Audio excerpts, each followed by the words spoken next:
se presenta en la etapa avanzada de enfermedades cardíacas y pulmonares, como también pueden presentarse de forma congénita o en niños pequeños, ¿no? Hay como dije, bajo la forma de enfermedad primaria. Hay variaciones en la presión media de la arteria pulmonar mayor a 25 milímetros de mercurio en reposo y a 30 en ejercicio. La causa es alteraciones a nivel de la capa muscular de arteriolas y arterias pequeñas. En esta imagen que apreciamos una remarcada vascularización, ¿no? A nivel del vidrio vamos a ver un engrosamiento de los vasos pulmonares, que se debe esencialmente a una hipertrofia de la capa muscular de arterias musculares elásticas, sobre todo, como le dije, arteriolas y arterias pequeñas. Esta hipertrofia de la capa muscular lleva a la reducción de la luz y llega a presentar cambios de tipo proliferativos, tanto de células musculares como del tejido conectivo, para llevar a un aspecto, una lesión de tipo plesiformes, como en este caso. Llega a hipertrofiarse a tal punto que incluso hay una muscularización de la denticia de la arteria, como en este caso. En este caso de hipertensión, la obstrucción a la circulación se debe porque esta capa muscular ha sido tan engrosada por hipertrofia y hay también cambios de tipo plesiformes.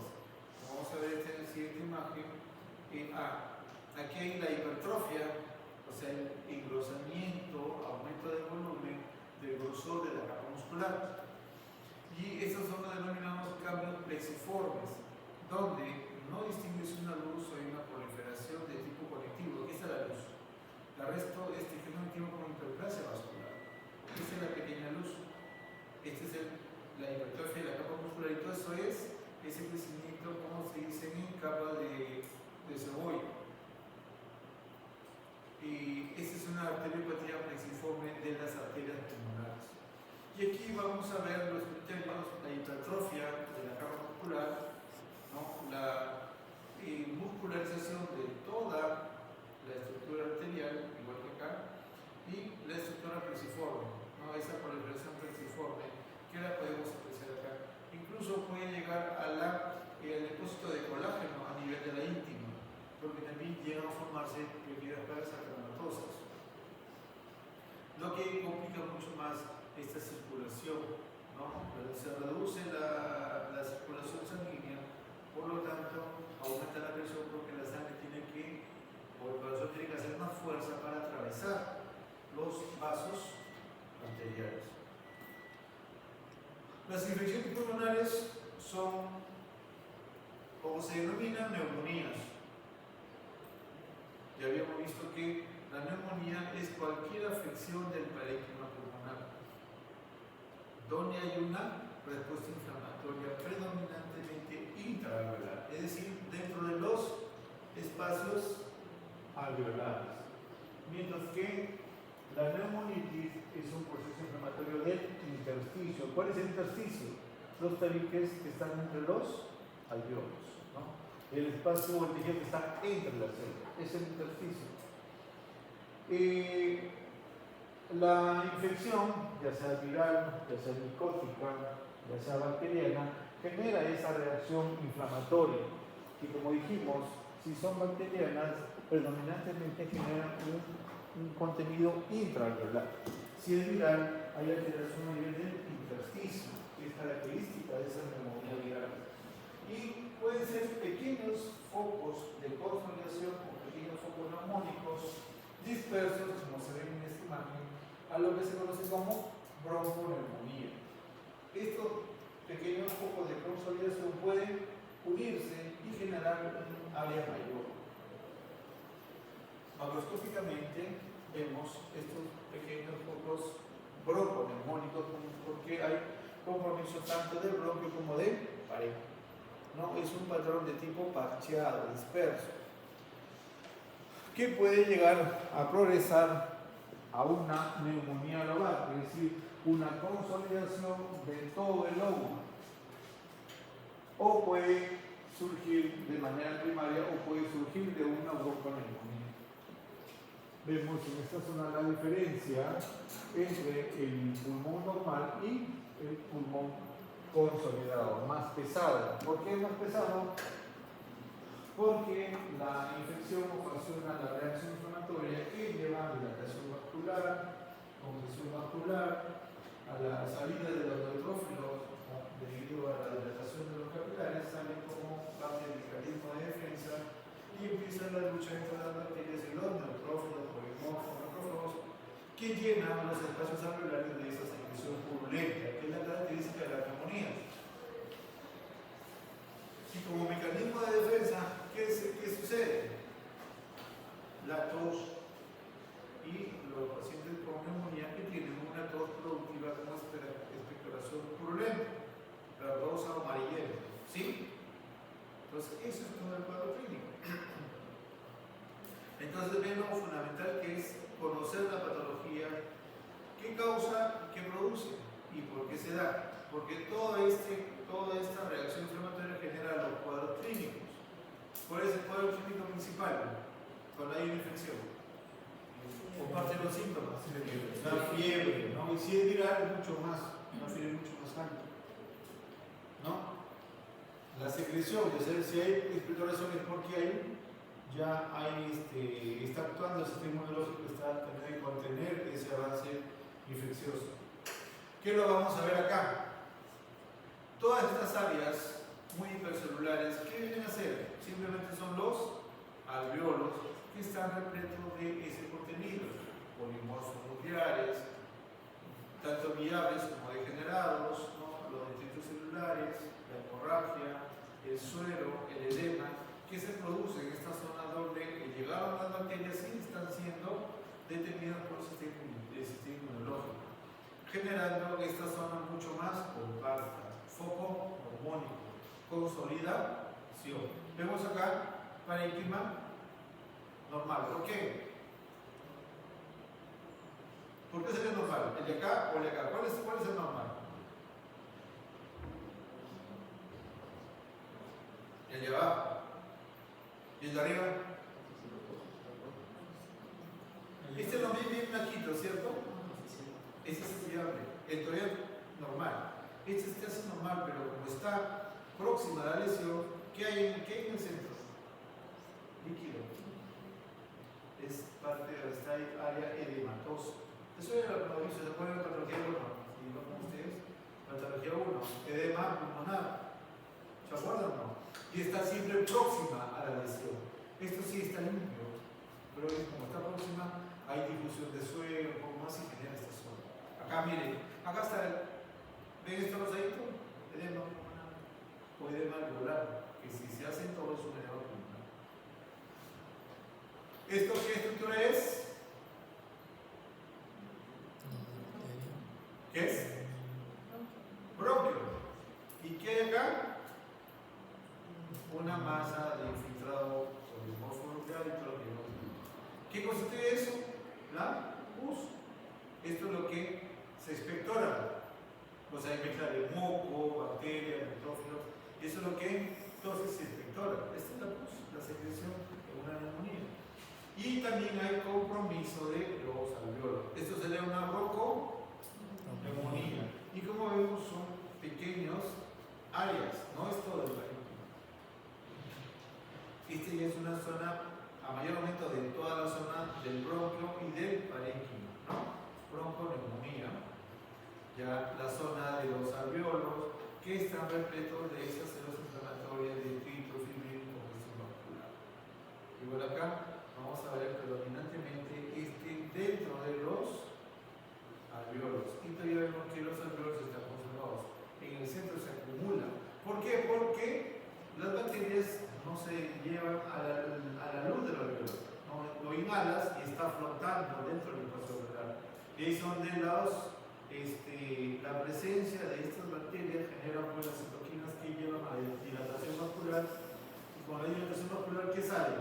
A la migración de los polimorfos nucleares de la luz del vaso hacia el tejido, y se genera la lucha en el espacio alveolar. Esta es una zona mayor, esto ya es una neumonía, hay una mayor extensión del tejido comprometido con ese infiltrado dentro de la luz. Esto también. ¿Y qué sería esto? Lo que respiramos todos los días, el carbón que se acumula en el pulmón, y todos tenemos cosas en mayor o menor proporción. Y todo este es el foco neumónico, alveolos que están conteniendo esa secreción purulenta que conforme avanza el tiempo va controlándose. Y ahora con los antibióticos estos procesos se acorta el tiempo de tratamiento, ¿no? Pero igual pasan por esa etapa que decimos de la consolidación a la hepatización roja, que es la parte inicial, donde ahí saldrán vasodilatación y compresión vascular que lleva a esa coloración rojiza, para luego pasar a la hepatización gris, que viene a ser la zona ya, la preresolutiva, donde desaparece la inflamación, quedan los mononucleares y la fibrina, como en este caso.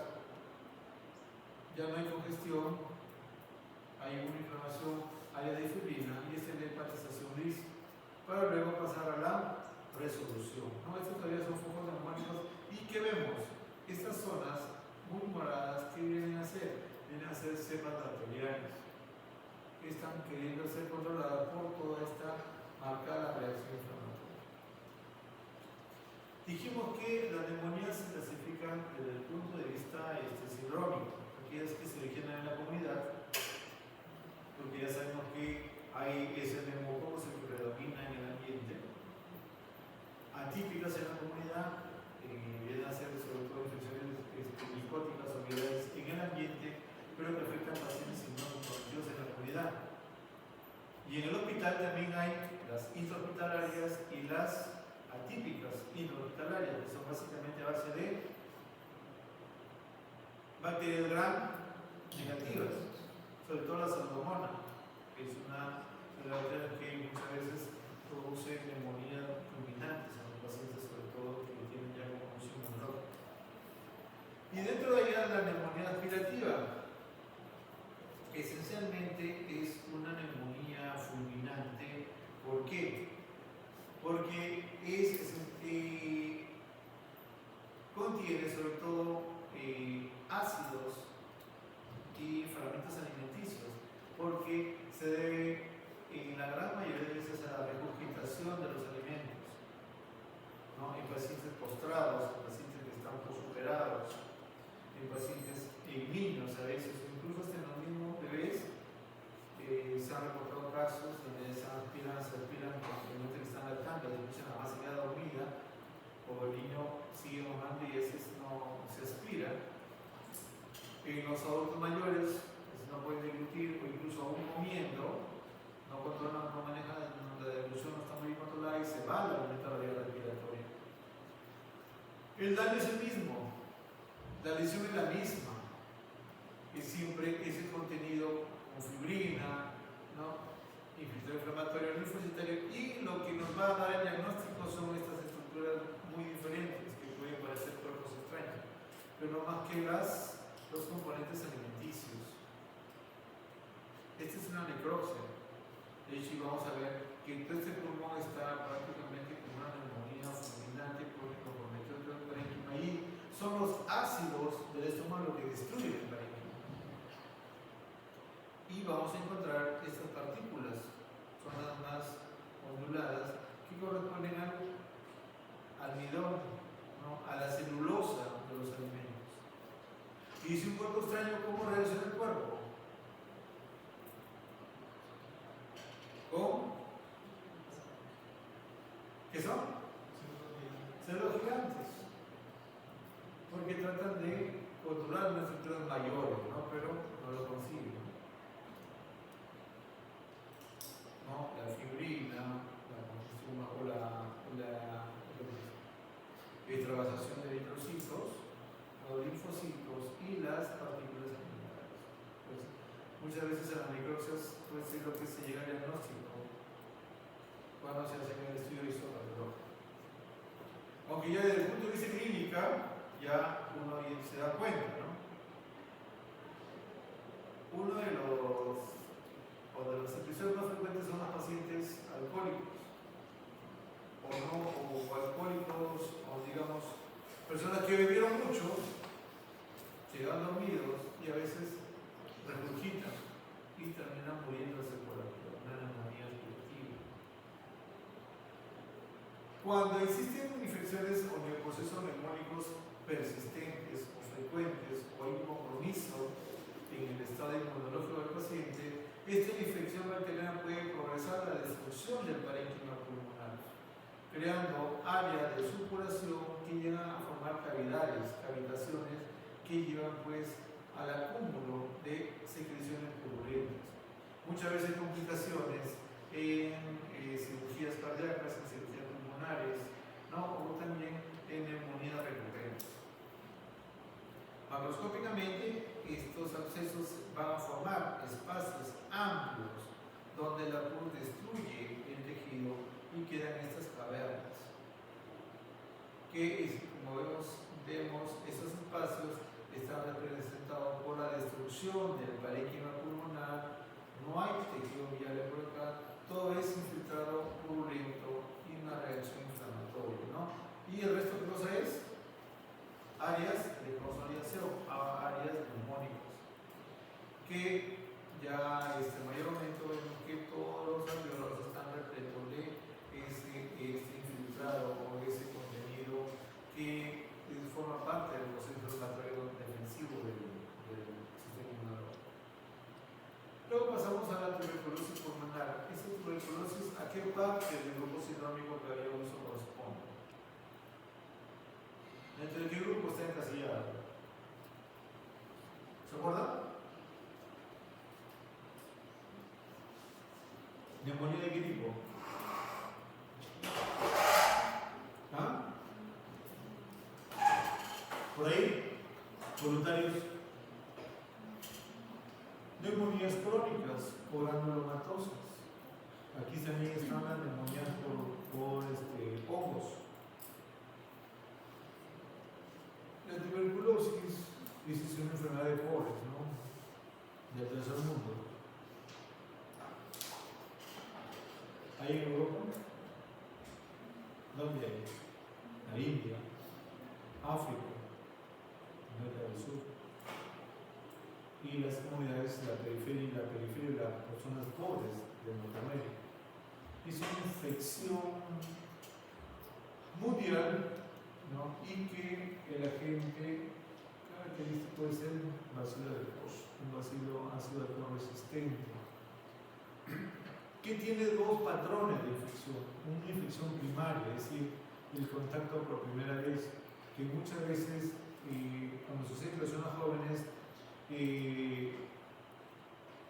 es inhalado, pero el sistema inmunológico lo logra controlar y forma pequeños nódulos o granulomas que terminan calcificándose. En mi grupo hubo un compañero que salimos a hacer APS. Usted que me diga como salud pública que me llevó a hacer campañas, esas cosas, ¿no? Y ese fue por Cruz de la Esperanza, todavía no mandaban.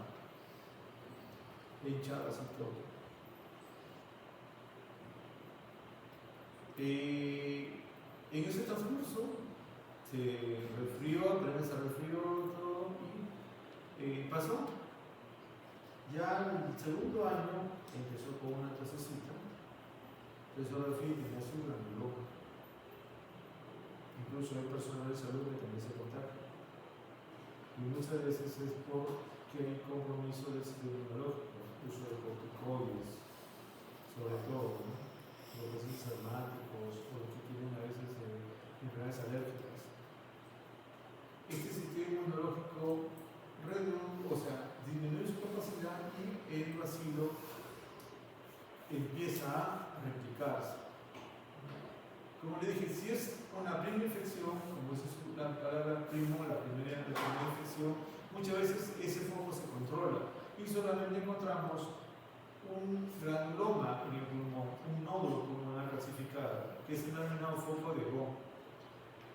Muchas veces esa infección o el bacilo tuberculoso genera una reacción de defensa a nivel de ganglios. Hay proliferación de linfocitos a nivel de ganglios que van a crecer de tamaño porque tienen que formar parte del sistema de defensa. Y cuando hay estos ganglios a nivel del hilio de los hilios pulmonares, más un granuloma es lo que se llama como el complejo de Gaume.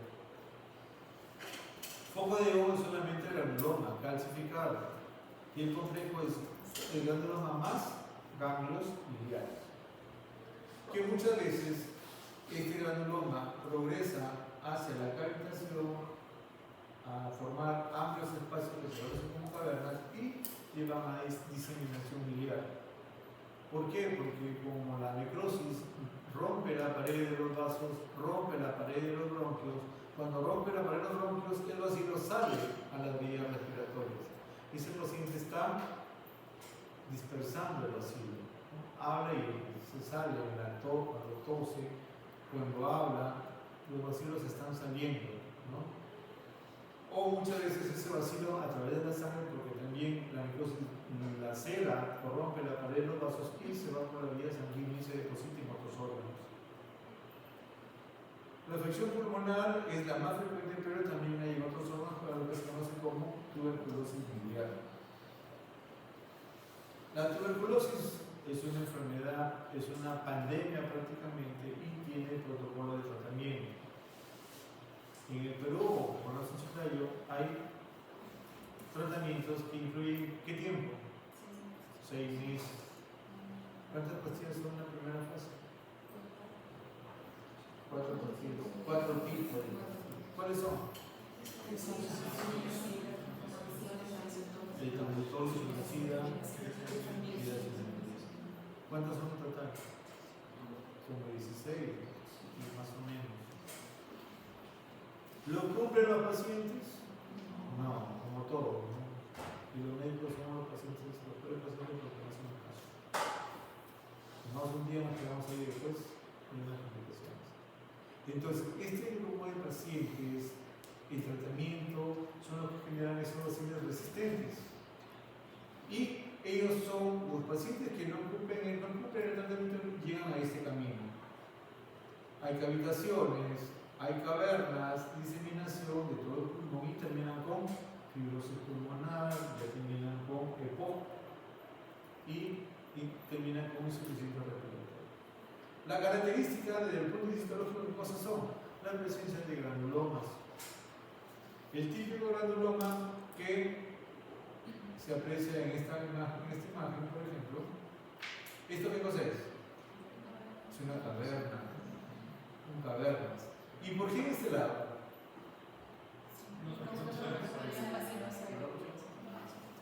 ¿Por qué? Porque el bacilo es aerobio y en los ápices pulmonares hay más oxígeno. Por eso es que siempre, cuando ustedes vean radiografías, siempre tienen que, de acuerdo al cuadro clínico, y se ven estas zonas, opacas, ¿no? Porque es translúcidas porque es aire donde están localizados, ¿no? Las lesiones o las cavitaciones, esencialmente tuberculosis. Son raras, pero esto no lo ven mucho en los hospitales, lo ven más en las postas, en los centros médicos, sobre todo en MINSA lo ven más. Porque el MINSA ve casi a toda la población, como el CIS. En el seguro es un poco más restringido la atención, pero también hay pacientes con tuberculosis, sobre todo los ancianos. Y son estas características, ¿no? De aquí que viene, que le hacen la placa, le hacen su vaciloscopía, o le hacen la reacción, o le llaman la prueba de tuberculina. Y esto, por ejemplo, ¿qué cosa es? ¿Qué cosa sería? ¿Ah? ¿Un qué? Granuloma calcificado. Un foco de Gaume. Y vemos en este caso las zonas de necrosis calcificada. pequeñas, pero pueden haber más extensas. ¿Y por qué acá? Porque es una zona más alta, las formas apicales, las clasificaciones en los ápices de los pulmones, y que luego van diseminándose. Vemos al responsable, el bacilo del Koch, un bacilo rosadito, y la lesión característica, necrosis central, anemia linfocitaria celular, gigantes y fibrosis alrededor de la lesión. Porque como es una inflamación crónica, trata de contener al agente infeccioso, tratando de rodearlo con fibrosis para evitar que siga diseminándose. Vemos entonces esa relación granulomatosa que puede comprometer al parénquima esencialmente. La célula gigante, que no viene a ser más que monocitos transformados en células epitelioides que se unen para generar una célula de gran tamaño que pueda controlar a estos bacilos. Porque inicialmente el bacilo genera un mecanismo de defensa que escapa a los monocitos en los polimorfos diarios. Por eso es que hay modificaciones a nivel del linfocito CD4 que lleva a la formación del granuloma, de la célula gigante, porque la célula gigante tiene un mayor poder de poder fagocitar a estos bacilos. Vemos acá bacilos dentro de una masa de circuito y el parénquima pulmonar próximo a la lesión. ¿Qué es esto? Edema alveolar.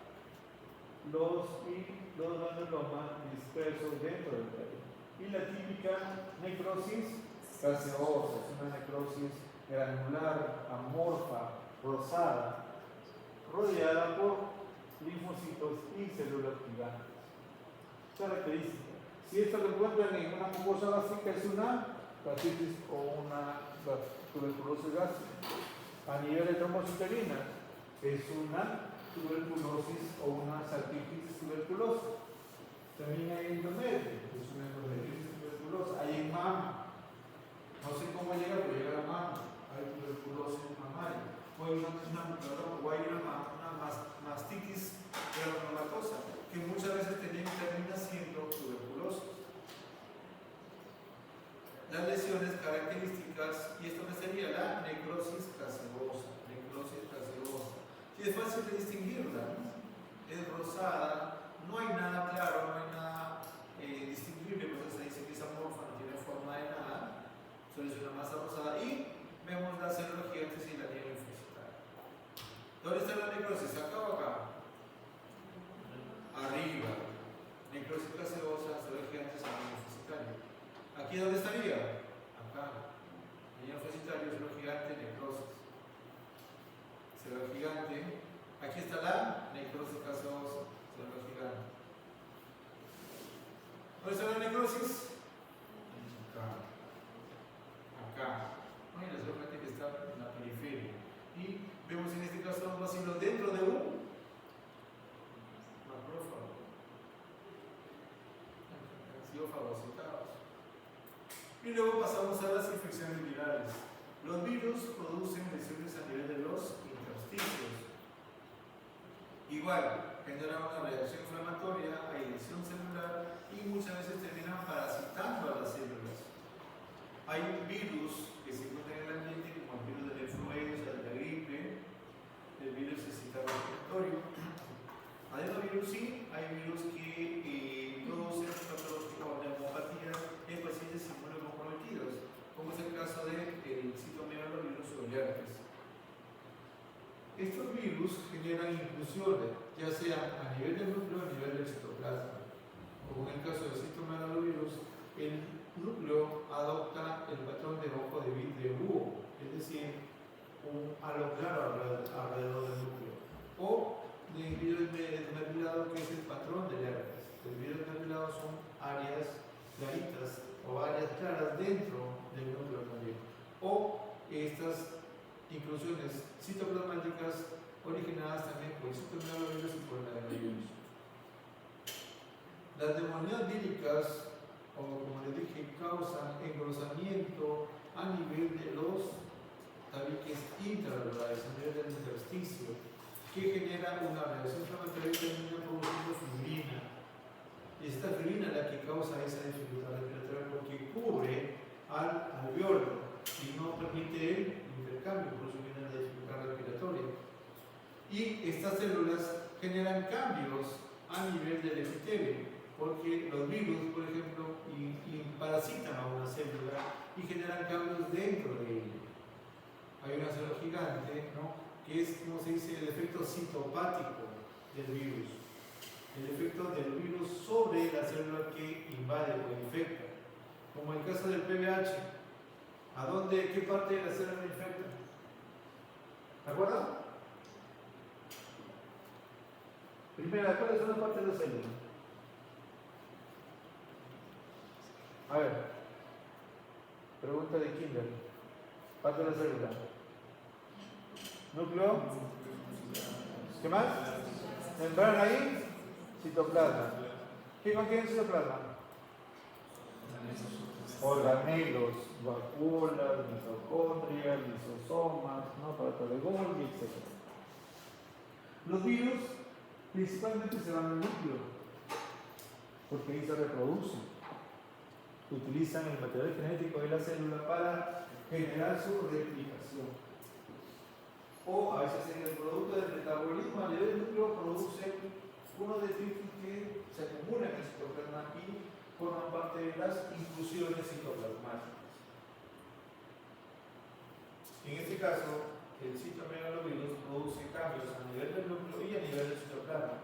Y son estas estructuras más moraditas o azuladas, depende de cómo lo vean, dentro del citoplasma que corresponden a las inclusiones citoplasmáticas, en el caso de una neumopatía o una neumonía por citomegalovirus. Ven cómo este epitelio respiratorio o alveolo ya cambió su galería porque normalmente es un epitelio plano. Vemos el cambio a nivel del núcleo y las inclusiones citoplasmáticas. O en el caso del herpes va directamente al núcleo y produce estas alteraciones que se dicen en patrón de Miller o son áreas blanquecinas dentro del núcleo. Y son estos criterios los que nos permiten identificar al agente causal. Mayormente esto se hace en biopsias, ¿no? Hacen eso con aguja o cuando se hace aspirado bronquiolar o hacen el lavado de los bronquios o toman biopsia. Y dentro de este grupo, aquel que nos hizo padecer y encerrarnos durante 2 o 3 años, el COVID, que genera una reacción inflamatoria o engrosamiento a nivel pleural y cambios de tipo daño alveolar con exudados fibromixoides, infiltrados inflamatorios y también células gigantes, inclusiones virales intranucleares. El virus generó lesión a nivel del intersticio y es la producción de la fibrina la que originó lo que se conoce también como el síndrome de estrés respiratorio, la yayina, que ocurre en los niños o también en el síndrome respiratorio del adulto. Esto ocurrió en los pulmones de todos los pacientes que eran infectados, ¿no? Y vemos los cambios nucleares que originaban pues, el virus en las células invadidas. Es esta fibrina lo que ocasionaba pues, ese síndrome de estrés respiratorio. ¿El virus se curaba? ¿Las infecciones virales se curan? No. Las infecciones virales son temporales. Tienen su fase aguda y su fase ya de adaptación mientras se aguda el sistema inmunológico. ¿Qué hacían en el COVID? ¿Mataban al virus? No. Controlaban las consecuencias de todo este daño a nivel intersticial y las grandes cantidades de fibrina que se depositaba sobre el epitelio alveolar. Las infecciones micóticas también son frecuentes en pacientes con inmunocompromiso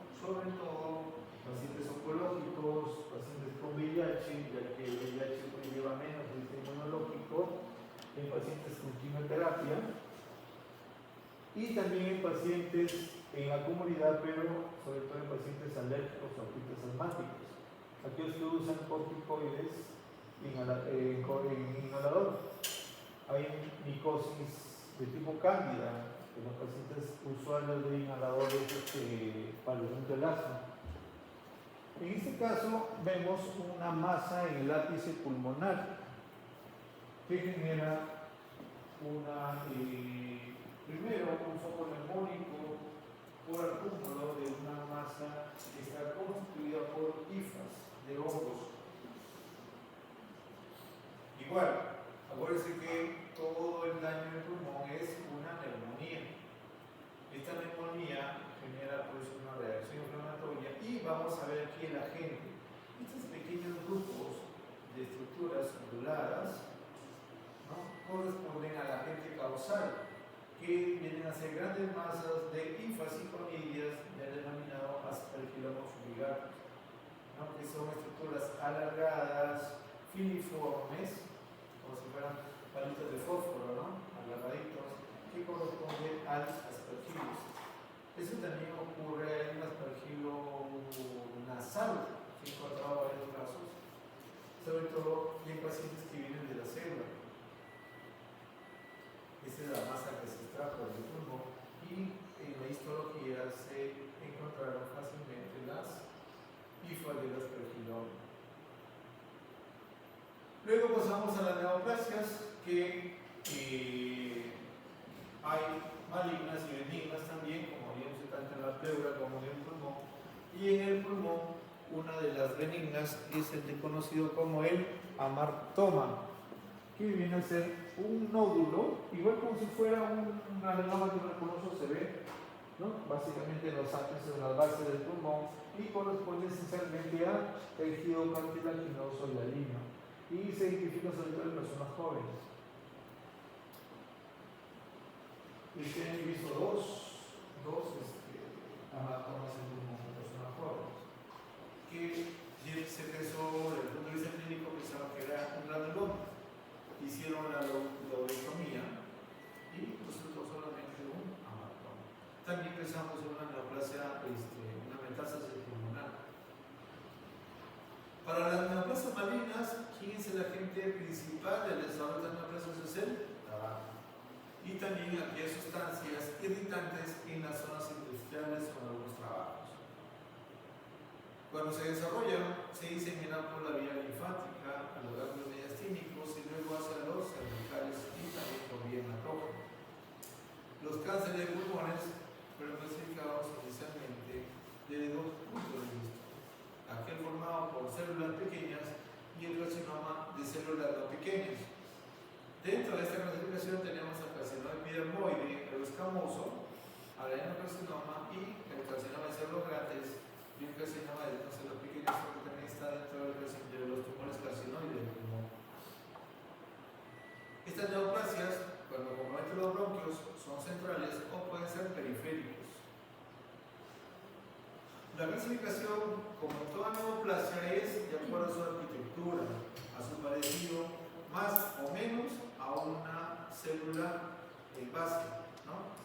Si se parece a una célula escamosa, es un escamoso bien diferenciado, moderadamente diferenciado o pobremente diferenciado. Si se parece a una célula cilíndrica o una célula secretora, es un adenocarcinoma, bien diferenciado, igual moderadamente diferenciado o pobremente diferenciado. Luego también lo que tienen que conocer siempre es su epidemiología, cómo están distribuidos los adenocarcinomas, porque es cómo tienen que enfocar a sus pacientes. Paciente con radiografía, con una radiografía de una masa pulmonar. Miren que, vamos a ver si no lo visto anteriormente, ese nódulo solitario, o sea, ese granuloma, era una estructura bien definida, borde bien delimitado, muy blanco, porque estaba clasificado, que es muy diferente a las lesiones neoplásicas. Las lesiones neoplásicas tienen un borde raro, ¿no?, un borde difuso, irregular, y muchas veces tiene un patrón parchado que parece bronconeumonía. El cáncer de pulmón, sobre todo el escamoso, se origina a partir de los cambios metaplásicos que puede sufrir el epitelio respiratorio. En el paciente fumador, el humo del tabaco irrita este epitelio y se transforma en un epitelio escamoso que es mucho más resistente al daño, el cual, cuando sigue siendo agredido, muta hacia un cambio neoplásico y el desarrollo de células escamosas neoplásicas. El carcinoma escamoso alcanza hasta el 50% de las neoplasias pulmonares, sobre todo en fumadores, ¿no? ¿Y qué vamos a encontrar? En tejido blanquecino, con necrosis central, hay capitación o hay cavitaciones, hay espacios de cavernas, células muy típicas con perla de queratina y puentes celulares. Blanquecinas irregulares de patrón infiltrante y que desde el punto de vista histológico son células escamosas con perlas córneas y puentes celulares.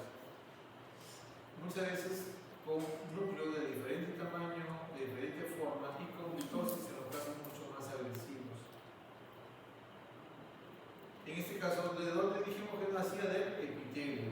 ¿Ves? Este epitelio respiratorio normal y aquí está el epitelio que cambió, que mutó. Y a partir de aquí se generó esta neoplasia, que está conformada por células escamosas, formando las córneas y puentes celulares.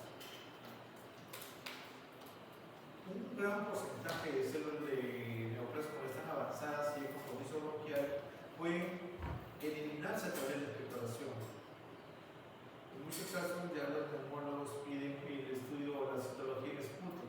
Y en el esputo se encuentran estas células rosadas. Estas células son estas células de acá, pero son células individuales. Este es el estudio citológico de Papa Nicolau en esputo, donde se permite ya hacer un diagnóstico preliminar por la presencia de estas células neoplásicas. Ya se pensar en un carcinoma, que muchas veces con este estudio de esputo se pasa a la segunda fase, que es la biopsia pleural, donde ya se obtiene esta pequeña muestra que nos indica que hay una lesión mayor. Estos son los puentes celulares, estos son los núcleos atípicos que están queratinizando una queratinización intracelular. ¿Por qué queratina? Porque recuerden que la piel, el epitelio no produce queratina de forma diaria porque protege la piel. Estas células neoplásicas también lo producen, pero lo producen dentro de la lesión. Y esto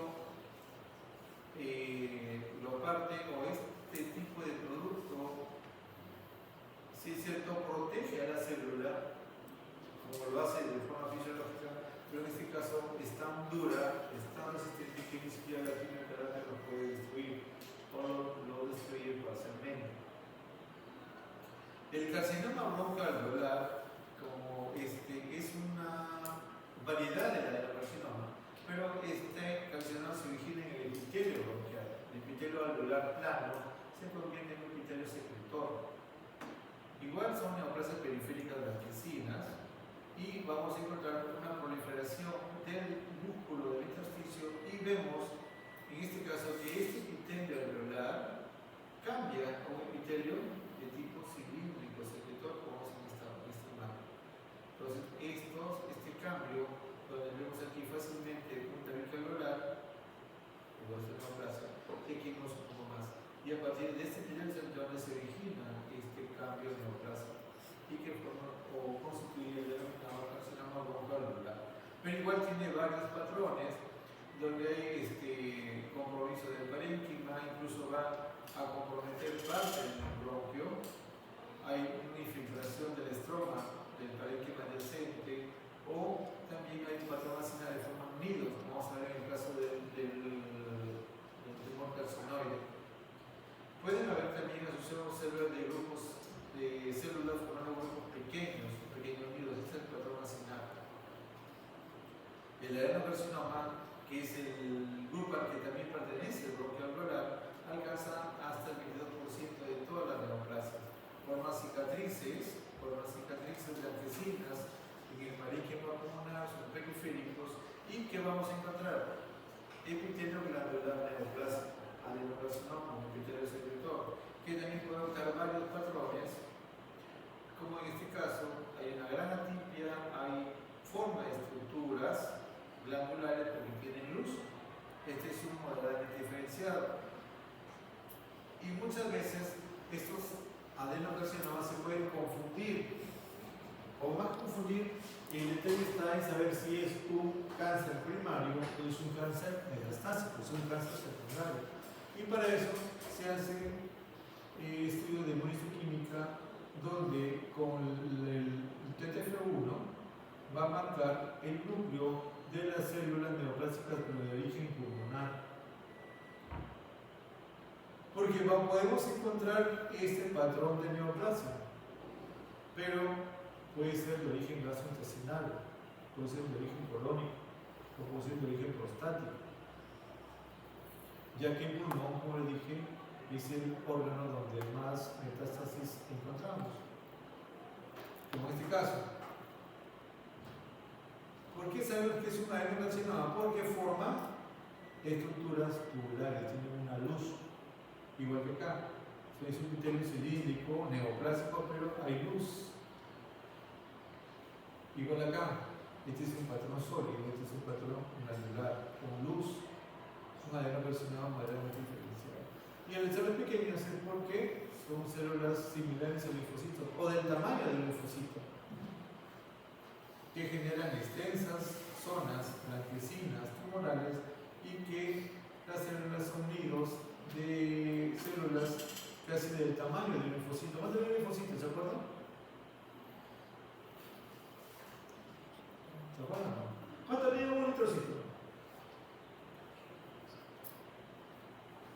¿Se acuerdan? Pregunta más atrás. Y como ven, son células donde tienen escaso citoplasma, pero el núcleo es muy hipercromático, casi como un linfocito, por eso la similitud. Hay unos redonditos y otros más abusados, de bordes en punta. Y es una neoplasia muy agresiva y de pronóstico muy malo en estos casos. Y también se hacen estudios citológicos. La etología es interesante porque hay demanda mucha práctica para poder identificar las células neoplásicas de las normales, como en este caso. ¿Estas qué células aquí? A ver, lluvia de ideas.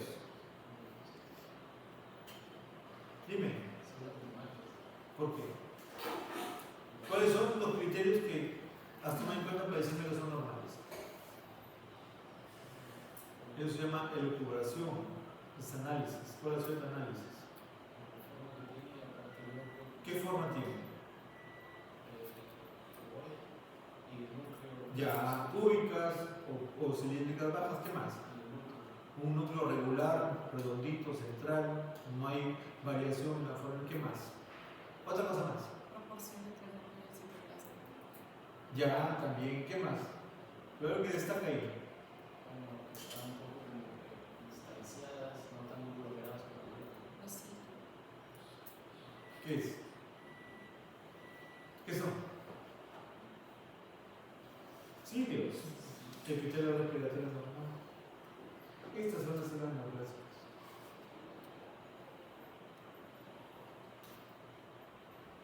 Sí, es interesante, ¿no? Yo soy un patrón observador, uno más que otros. Es que distinguir características. Y casi todas las neoplasias son iguales, ¿sí o no? Blanquecinos, nodulares, discusos, otro más. Mientras más áreas de neoplasia hay, que sí, que es una neoplasia avanzada. Pero no sé si es una neoplasia avanzada de pulmón o es una metástasis. Porque todas tienen la misma apariencia, salvo que unos cambian de coloración. Y eso te da la práctica. En este caso, células grandes, ¿por qué? Hay un gran pleomorfismo. ¿Se acuerdan de lo que denominamos demosplasia? Cambios muy aberrantes en el núcleo, en el citoplasma, en el tamaño, en la forma, mitosis. Esto es característico de un carcinoma de células grandes. A diferencia de el de células pequeñas. ¿Hay diferencia o no hay diferencia? Sí hay. Y el carcinoide, como les decía, son tumores neurosecretores, son tumores pequeñitos de piramida basal cuyo patrón es un patrón acinado, forman nidos desde los pequeños con núcleos redonditos y que muchas veces son secretores de hormonas, sobre todo ADH, en el síndrome de Cushing. Y muchas veces son estos tumores en el pulmón que secretan una hormona que genera el denominado síndrome de Cushing o los síndromes paraneoplásicos que ya habíamos revisado. Igual el patrón acinado, células redonditas pequeñas formando nidos, ¿no? Esto esta es el tumor carcinóide del pulmón. Y la metástasis, ya saben por qué, van por vía linfática y terminan en el pulmón, formando múltiples nódulos dispersos que terminan siendo muchas veces que tienen un patrón glandular o escamoso o epitelioide, pero el detalle es determinar el origen, que eso ya se hace con estudios complementarios. ¿Esto qué cosa es? A ver, 5 puntos en el examen. 3, 2, 1, salieron. Bronquios. Epitelio bronquial. Esta es la neoplasia. Aquí. Esta es la neoplasia. Aquí va a ser el cartílago. Bronquios. Este es un adenocarcinoma, que puede ser el pulmón, pero resultó siendo glándulas gástricas. Y la pleura, esencialmente, no hay mucha patología. La patología frecuente es el derrame pleural, pero muchas veces no del mismo pleura, de la misma pleura, sino de procesos secundarios, neumonía o insuficiencia renal, como avisan dentro de las causas, ya que hay dos hojas, una parietal visceral y dentro de ellas el espacio. Es en ese espacio donde se acumula el líquido, muchas veces seroso, transparente o hemorrágico, en casos de neoplasia o traumatismo. Y desde el punto de vista radiográfico, ¿qué hay? Una opacidad del ángulo costofrénico, ¿no? Dependiendo del lado. En este lado es el derecho sujeto al corazón, aquí está la cúpula del estómago. ¿Sí? Esta es la cúpula diafragmática, pero aquí está airecito del fondo gástrico. El líquido se puede acumular desde el líquido inflamatorio, sangre o blanquecino, como ya habíamos visto en el quilotórax y en el hemotórax. Y la pleura tiene dos tipos de neoplasias, benignas y malignas, y las más conocidas son los mesoteliomas, originada del mesotelio, que es el epitelio que reviste a los pleuros. El tumor benigno es el denominado, perdón, aquí está mal, es mesotelioma benigno, aquí está mal. Se conoce como tumor fibroso solitario, que es una masa de células parecidas a los fibroblastos y tiene un patrón arremolinado, uniforme. Mientras que el maligno tiene sobre todo o su origen en la exposición al asbesto, como ya habíamos visto, y en la proliferación de un tejido blanquecino, ya sea formando nódulos o difuso, que termina encapsulando el pulmón. Vemos engrosamientos pleurales, como en este caso, que terminan comprimiendo el pulmón. Entonces la pleura y el mesotelioma están creciendo hacia el interior. En su patrón epitelial, en su patrón sarcomatoide, como vemos en esta imagen macroscópica, una amplia formación tumoral de la pleura que está comprimiendo el pulmón. Y sus patrones, ¿no?, tubulares, epiteliales, cordones o de tipo sarcomatoide. En este caso es el epitelioide, el sarcomatoide, y este es el otro patrón epitelioide. Vemos esta gran masa, un tejido blanquecino, nodular, que está comprimiendo el pulmón. Muy bien. ¿Preguntas? ¿Dudas? Todo está claro.